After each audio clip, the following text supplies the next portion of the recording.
Hello everyone, আসসালামু আলাইকুম। সবাই কেমন আছেন? এই তো আমি রান্নাঘরে চলে এসেছি, দেখতেই পাচ্ছেন।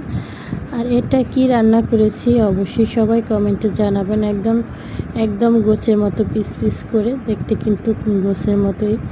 আর এটা রান্না করলে কিন্তু খুব মজা হয়, দেখতেই পাচ্ছেন। আর আমার মেয়ের কিন্তু অনেক পছন্দ। যাই হোক, ভালো করে রান্না করলে কিন্তু খুবই মজা হয়। যে রান্না করতে পারে সে কিন্তু সবই কোনটা ভালো হবে কোনটা কি হবে সেটা বলতে পারে। যাই হোক, এটা যেহেতু তেল তেল একটা ভাপ আছে, আর তেল থেকেই তৈরি এই জিনিসটা, একদম বলে দিলাম, ডিটেলস বলে দিলাম। যদি আপনারা চিনে থাকেন কমেন্টে জানাবেন। এটা তেল তেল ভাপ, এর জন্য কিন্তু তেল কম দিয়েছি, দেখতেই পাচ্ছেন।